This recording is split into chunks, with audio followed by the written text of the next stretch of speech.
Hey there, and welcome back to this explainer. I know you've got a massive geography exam looming over you, so for today, consider me your ultimate study buddy. We're going to lock in these textbook concepts, cut right through the noise, and get you absolutely ready to ace this test. So, grab your notes and let's get into it. Okay, here's our exam study plan. We're hitting 1. Weather versus climate. 2. The 6 Indian Ritus. 3. Mastering monsoons. 4. Life and adaptations. 5. Climate change and disasters. And finally, 6. A final pop quiz. All right, let's dive right into section 1, weather versus climate. So let's kick things off with a quick quiz question right out of the gate. What is the actual, real difference between weather and climate? You know, people use these words interchangeably in everyday conversation all the time, but geographically speaking, they are completely different concepts. So, do you have an answer formulated in your head? Let's check your answer. Basically, weather is what we experience every single hour or day. Like, is it raining right now? Is it sunny? Is it super windy? It fluctuates constantly. Climate, on the other hand, is the stable, long-term pattern of weather that a region experiences over a massive chunk of time. We're talking several decades at least. You can really see the difference here. A sudden rainy street? That's just a daily weather fluctuation. But a steady, long-term climate pattern, that literally shapes our world on a massive scale.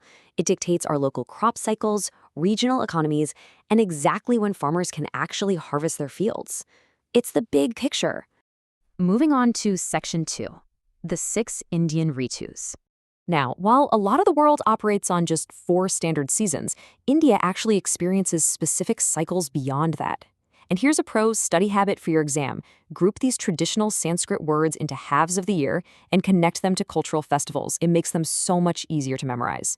So the year is traditionally divided into 6 ritus. We've got Vasanta, which is spring, Grishma for summer, Varsha is the rainy season, Sharad for autumn, Hamanta for pre-winter, and Shishir for winter. And if you look closely, specific rituals and festivals sync up perfectly with these transitions, like celebrating Vasanta Panchami in the spring, or Sharad Purnima in the autumn. Now, what's really interesting about this is how it looks in real life. Consider this your field observation guide. Look at these trees shedding their leaves. This biological shift happens precisely during Sharad, or autumn, as the entire environment prepares for the colder months ahead. Let's lock down these biological adaptations with some quick bullet points for faster memorization. Basically, plant and animal life are in total rhythm with the ritus. Trees and shrubs bloom right with the onset of Vasanta, they shed leaves or change color during Sharad, and animals physically adapt by growing thick fur to survive the freezing Shishir or winter months. It's just this incredibly perfectly synchronized system. All right, section 3, mastering the monsoons. So let's shift focus to the single most critical agricultural driver in India, which is practically guaranteed to be a huge part of your upcoming exam. I want you to walk through this cause and effect flowchart step by step with me. It perfectly shows the fundamental relationship between temperature, pressure, and wind movement. Step 1. As summer begins, the massive Asian landmass heats up. Step 2. This heat creates a super powerful low-pressure system. Step 3. Because air naturally flows from high to low pressure, winds are drawn in from the cooler, high-pressure oceans. Step 4.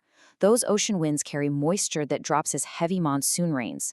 And finally, Step 5, the rivers fill up and local crop cycles absolutely thrive. And just to give you an idea of how intense this monsoon system can actually be, write this surprising number down for your test. 11,000. Mawsynram, located in Meghalaya, receives an average of 11,000 millimeters of rain annually. That is literally the highest average annual rainfall in the entire world. Crazy, right? Moving right along to section 4, climate change and disasters. Okay, it is absolutely crucial to understand how human activity is currently altering those long-term historical patterns we just talked about. Knowing these climate concepts helps communities prepare for natural disasters, plain and simple.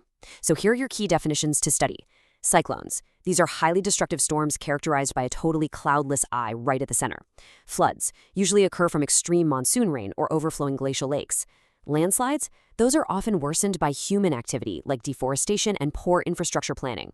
And forest fires spread incredibly fast due to unusually dry conditions, droughts, and, well, human carelessness. And the thing is, we can actually measure these shifts in our climate. For instance, early in 2025, India's average temperature was 1 to 3 degrees Celsius above normal. That caused a much shorter, significantly milder winter.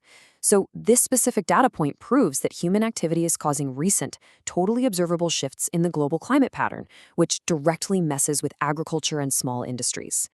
And finally, Section 5, Final Geography Pop Quiz. All right, you have absorbed a ton of information today. Let's do a rapid-fire practice round to lock in your key concepts before test day. Here's flashcard number 1. What is mitigation? I'll give you a brief second to guess the definition in your head. Okay, did you get it? Mitigation is the adoption of steps to help slow down global warming and reduce the actual causes of climate change. Alongside building up resilience, this is exactly how governments and individuals fight back against climate disasters. Ready for flashcard number 2? What exactly is the eye of a cyclone? Think back to our disaster definitions from a minute ago. Boom. It is the cloudless center of the storm where low-pressure winds rotate inwards. If you got that right, you are in fantastic shape. Seriously, I want to congratulate you on mastering the material in this explainer. You're going to crush this exam. We're going to wrap up today's review with this really beautiful traditional Subhashita quote. May the rains be timely, may the earth be lush with vegetation, may this country be free from turmoil. You know, understanding our geography isn't just about passing exams, right? It's about learning how to live a sustainable lifestyle in perfect harmony with our climate. So, what steps will you take today to ensure our climate remains balanced tomorrow? Good luck on your test and keep exploring.